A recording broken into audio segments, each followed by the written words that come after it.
मार्ग से विमुख चल रहे हैं, पापी जन, दुष्ट जन, प्रपंची जन, इनकी बातें सुनना, इनसे बातें करना, इनसे गोष्ठी करना बंद कर दो, नहीं तो नरकगामी हो जाओगे। जो दूसरे की निंदा करते हैं, दूसरे की निंदा सुनते हैं, दूसरे की निंदा का अनुमोदन करते हैं, तीनों को बराबर दंड मिलता है। ऐसे लोगों को असत पुरुष कहते हैं, जो भगवत चर्चा न करके, भगवत गुणगान न करके, माया प्रपंच की बस निंदा स्तुति इसी में फंसे हैं। ऐसे लोगों का संग न करे, ऐसे लोगों के कान में शब्द नहीं पड़ने चाहिए, अंगुली डाल लेना चाहिए। श्रवण मूंद न तो चले पर आई, कान में अंगुली डाल के वहां से हट जाना चाहिए। शून्य मशताम गोष्ठी सुशक्तम, प्रायः ये बातें बहुत अच्छी लगती हैं। जब किसी की निंदा होती है ना, तो मलिन अंतःकरण बहुत गौर से सुनता है, और जब सत्संग होता है ना, तब प्रपंच की याद आती है, भागता है मन संसार में। और जो शतुगुणी भगवत कृपा पात्र होते, जब प्रपंच होता है तब उनका मन भागता है, बिल्कुल नहीं लगता, और जब सत्संग होता है तब एकाग्रता पूर्वक पान करते हैं। इसलिए शून्य मशताम गोष्ठीषु, ये जो दुष्ट जन है, जो कुसंगी जन है, जो दूसरे की निंदा करते हैं, अरे कहां भगवत आनंद की रसानुभूति करने के लिए मानव देह मिला है, और कहां ऐसे गंदे लोगों का संग करके जो दूसरों की अवहेलना, दूसरों की निंदा, पूरा जीवन केवल इसी बात में है। सतमार्ग ग्रहण करो, सच्चाई से चलो, नाम जप करो, विश्व में अपने आप तुम्हारी कीर्ति हो जाएगी। निंदा करने से, अपमान करने से, विरोध करने से तुम्हारा पतन हो जाएगा। समय का इंतजार करो। असत मार्ग में चलते हो दंड मिलेगा, सत मार्ग में चलते हो भगवान मिलेंगे। समय का है, जब तक समय, भगवान ने पांडवों को यही कहा था कि तुम सर्वसमर्थ हो, तुम 12 वर्ष वनवास और 1 वर्ष अज्ञातवास के योग्य नहीं हो, पर मैं तुम्हें सलाह देता हूं, समय है, काट लो। अगर चुप होकर समय काट लिए तो फिर परिणाम में देखना है, सब नष्ट हो जाएंगे अपने आप। समय महाबलवान है।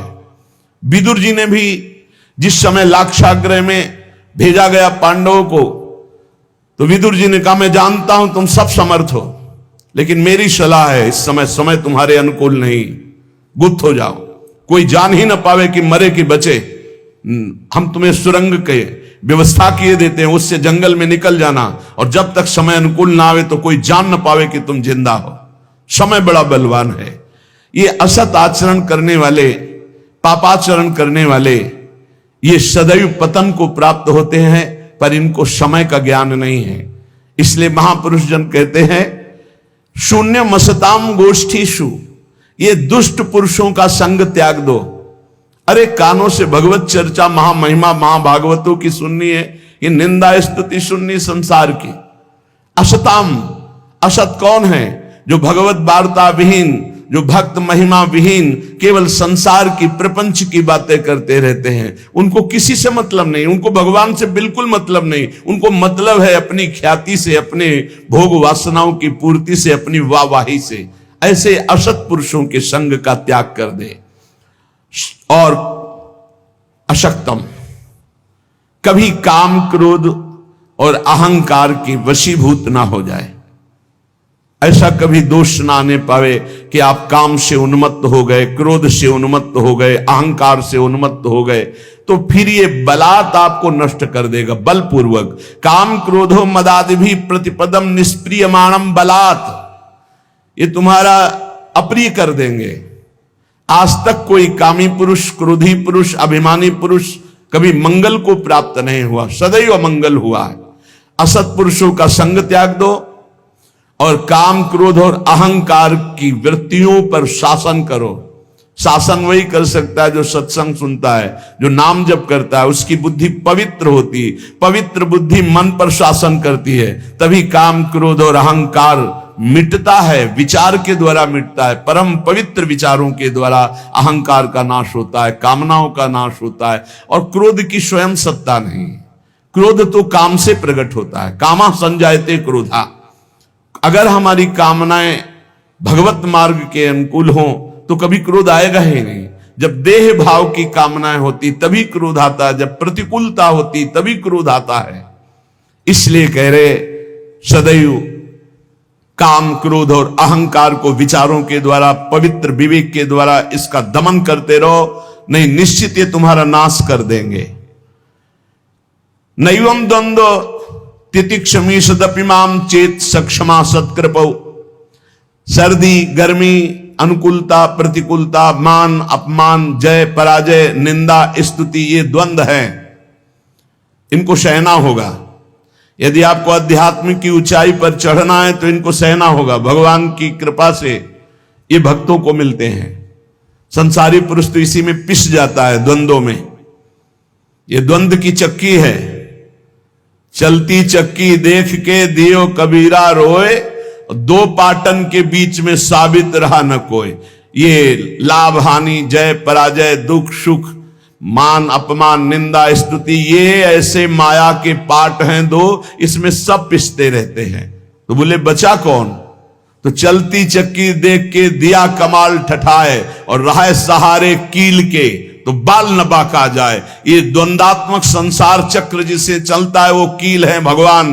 जो भगवान की शरण में चला गया उसका बाल बांका भी ये द्वंद्व नहीं कर सकते। श्रीपाद करे नैव द्वंद्व तितिक्षमी सदम चेतक सक्षमा सत्कृपौ। ए भाई, सर्दी गर्मी, निंदा स्तुति, मान अपमान, इनको सहन कर लो। यदि इनको सहन नहीं किए तो नष्ट कर देंगे। ये तुम्हारी भावना भगवत मार्ग में नहीं चल पाएगी। इन द्वंद्वों को सहना सीखो, गर्मी को, सर्दी को, मान को, अपमान को, अनुकूलता को, प्रतिकूलता को। सत्कृपौ दार्यात्वम जननी वरक्षस्तदानंदा में वृंदाटवी।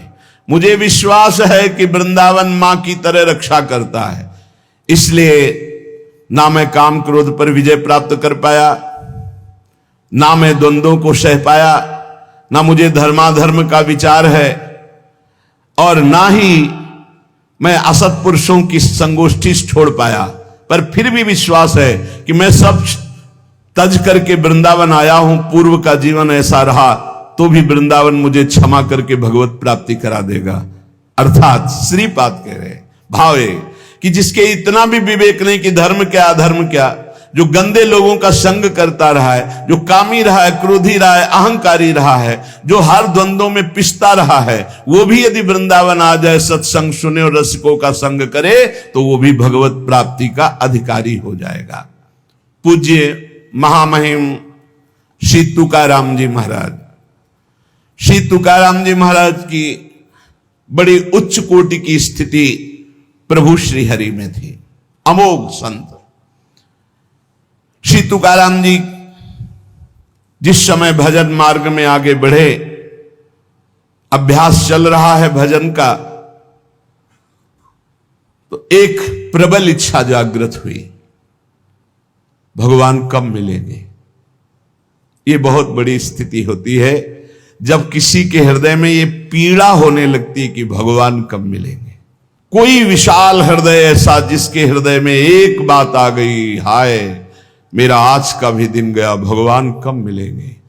हाँ, तड़पन प्रकट हो जाना, क्या भगवान मुझ पर कृपा करेंगे। ये जितनी बातें हैं ये सच्चे भजन करने वालों के हृदय में आने लगती हैं। क्या भगवान मेरे भजन को देख रहे हैं? क्या वो मेरी ये लाज रखेंगे कि मुझ जैसे अधम को भी प्रभु मिल जाएंगे, मुझे भगवत साक्षात्कार हो जाएगा। अत्यंत अधीर हो गए, अत्यंत अधीर हो गए। क्या मेरा उद्धार हो पाएगा? क्या श्री हरि मुझ पर अनुग्रह करेंगे? क्या पांडुरंगा मुझे दर्शन देंगे? क्या पांडुरंगा ऐसे किसी महात्मा का दर्शन कराएंगे जिसको भगवत साक्षात्कार हो गया है? क्या भगवान मुझ पर संतुष्ट हैं? उनका चित्त ये बातें सोच सोच कर विकल होता कि ना भगवान का साक्षात्कार हुआ, ना ऐसे महात्मा का हमें साक्षात्कार हुआ जिनको भगवान मिल गए हैं। मेरी बुद्धि स्थिर कब होगी? मैं भगवान के रहस्य को कब जानूंगा? क्या शरीर छूटने से पहले ही पांडुरंगा का दर्शन हो जाएगा? विठ्ठल भगवान का जब दर्शन होगा तो मैं उनके चरण पकड़ लूंगा, उनके चरणों में लौटूंगा। गदगद कंठ होकर रोने लगते, कहते ये कब होगा? ऐसा कब होगा? मेरे सामने प्रभु होंगे, मैं उनके चरणों में लौट जाऊंगा, रोऊंगा बार बार, और वो मुझे करुणा करके फिर उठाकर अपने हृदय से लगाएंगे। और तुकाराम जी रोने लगते। ये देखो भक्तों का सुख, क्या विचार चल रहे हैं, उनके विचार कहां हैं। यही भजन की उन्नति है, जब विचार हमारे ऐसे चलने लगे। क्या मैं देख पाऊंगा कि चारों तरफ से प्रभु अपनी भुजाओं से मुझे आवेष्टित करके गले से लगाए हैं? कैसा रूप होगा मेरे प्रभु का, मुझे कैसी अपार शांति मिलेगी, मुझे कैसी तृप्ति मिलेगी। बस यही धुन चलने लगी श्री तुकाराम जी के। अब वो अपने मन ही मन ये सब भाव करते। एक दिन एक भाव बड़ा दृढ़ हो गया इन भावों में से कि मुझे ऐसे संत पुरुष का दर्शन मिले जिन्होंने भगवान का साक्षात्कार किया हो, जिसने प्रपंच का पूरा बही खाता ही उड़ा दिया हो, कोई प्रपंच नहीं, एकमात्र भगवान में लीन। क्या ऐसे संत मुझे मिलेंगे? तुकाराम जी के हृदय में प्रबल लालसा। जितने पद लिखे थे, पीछे आपने सुना था कि इंद्राणी जी में बहा दिए, लेकिन एक भी शब्द गीला नहीं हुआ। जेव कते विठल भगवान अपने पास उस वाड़ी को उठा लिए। तुकाराम जी ने कसम खाई, जिंदगी में कभी किसी के आगे हाथ नहीं फैलाऊंगा और किसी का प्रतिग्रह नहीं स्वीकार करूंगा। अगर स्वीकार करूं तो मुझे पाप लगे। शपथ है, मैं कभी किसी का प्रतिग्रह नहीं लूंगा। और घर जाना छोड़ दिया। एकांत में बैठकर विठल विठल। कुछ लोग निंदा करने लगे, धर्म का ज्ञान नहीं है, अपने धर्म का त्याग कर विठल विठल बोलते रहते। एकांतवास और वायुवेग से समस्त ग्रंथों का अध्ययन। वायुवेग माने बहुत तीव्रता से, फंसना नहीं। हर ग्रंथ देखते सार बात क्या है, सार बात क्या है, सार बात हरि भजन है। बस सब ग्रंथों को देखकर हरि भजन में राम कृष्ण हरि, जय जय राम कृष्ण हरि। कभी इसी का जप करते, कभी इसी का कीर्तन करते, कभी सुमिरन करते। हा पांडुरंगा, हा विश्वात्मा, ऐसे पुकार पड़ते तुकाराम जी। कभी कभी कहते हैं, कौन बतावे मेरा पांडुरंगा कैसे मिलेगा, कहां मिलेगा, कैसे दर्शन होंगे। तुकाराम जी के प्राणों में उथल पुथल हो रहा था। भगवान कल्पवृक्ष हैं, चिंतामणि हैं, उनका भक्त जो जो चिंतन करता है वो सब बातें भगवान पूर्ण करते हैं। ये अनुभवी भक्तों को अनुभव है कि भगवान चिंतामणि जो जो चिंतन किया वो भक्तों को प्रदान किया।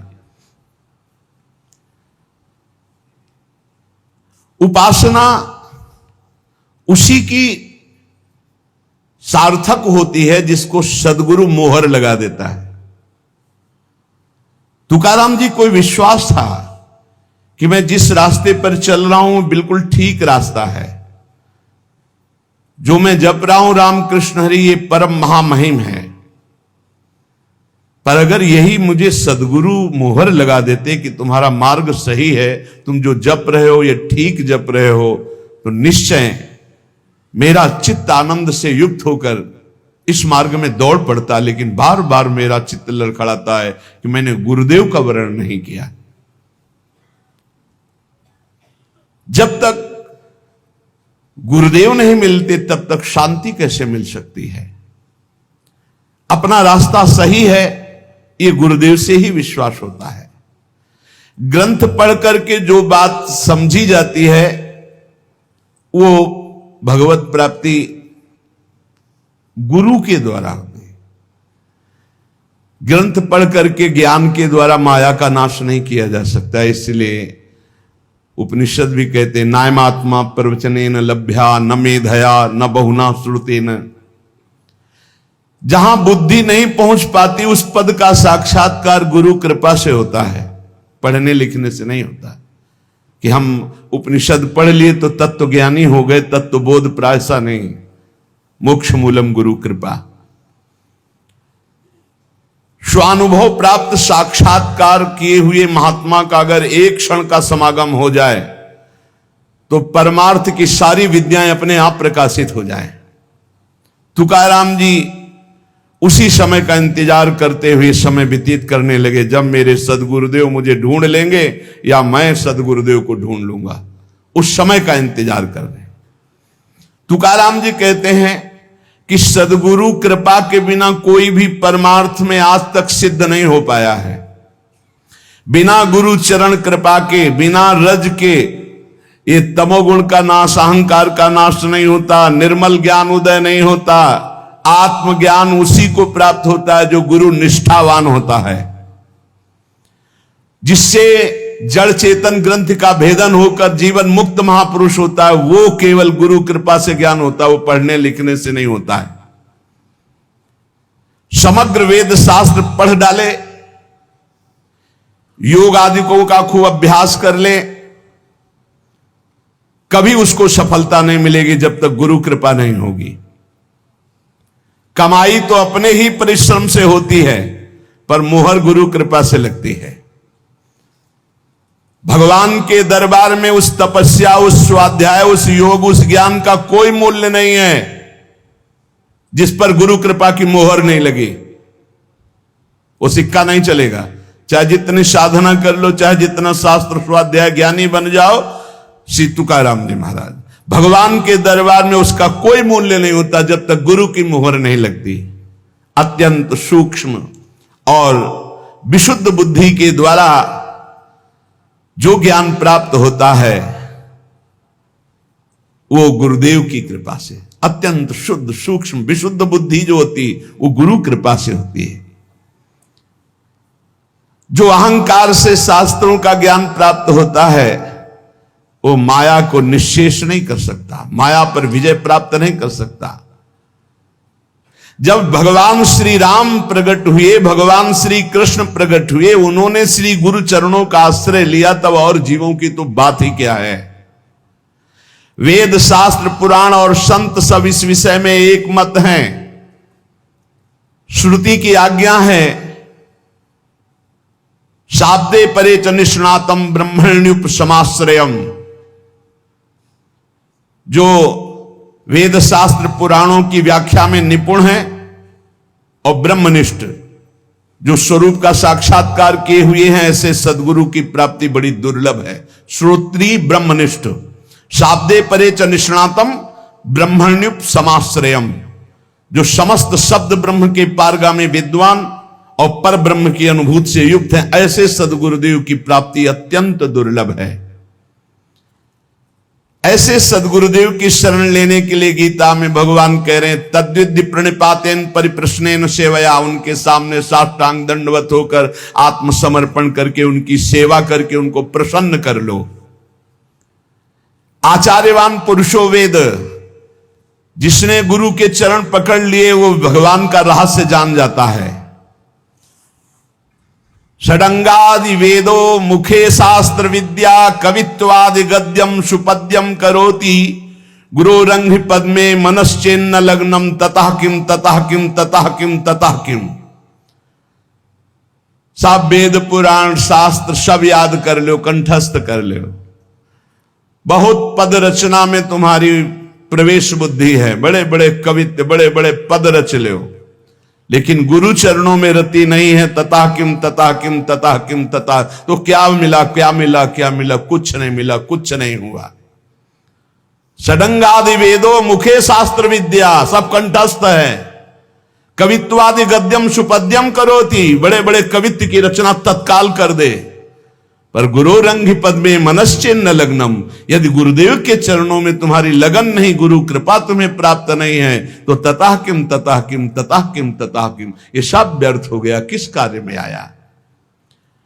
महद्भाग्य से भगवत प्राप्त सदगुरु का मिलन होता है। जब ऐसे मिलन होता है तो मन नाच पड़ता है और जीव को अमोघस्य निश्चित भगवत प्राप्ति होती है। यथा देवे तथा गुरु, जैसे भगवान में रति वैसे गुरुदेव के चरणों में रति होनी चाहिए। श्री तुकाराम जी कह रहे, जो सदगुरु कृपा पात्र होता है सदैव तृप्त रहता है। कोई चिंता नहीं, न अपने कल्याण की न मोक्ष की, मेरे गुरुदेव हैं। ऐसे अधिकारी पर गुरुदेव की विशेष कृपा बरसती जो गुरुदेव को आराध्य देव के समान मानकर पूर्ण शरणागति से तृप्त हो चुके हैं। अब क्या परवाह, जहां गुरुदेव जाएंगे वहां मुझे जाना है। अबाध सप्त शास्त्र, परिपूर्ण स्वानुभव, उत्तम प्रबोध शक्ति, दैवी दयालुता और परम शांति, ये सदगुरु के लक्षण हैं।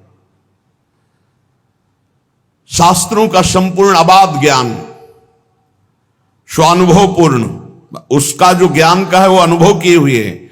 उत्तम प्रबोध शक्ति, उत्तम ज्ञान शक्ति और बड़ी दयालुता, परम शांति, इस सदगुरु के बाह्य लक्षण दिखाई देते हैं। श्री गुरु के हृदय में अपार करुणा होती है। वो महान पतित से पतित को भी गले लगाकर परमात्मा स्वरूप कर देते हैं गुरुदेव। शिष्य के भवबंधन तो उसी समय कट गए जहां भगवत प्राप्त गुरुदेव की प्राप्ति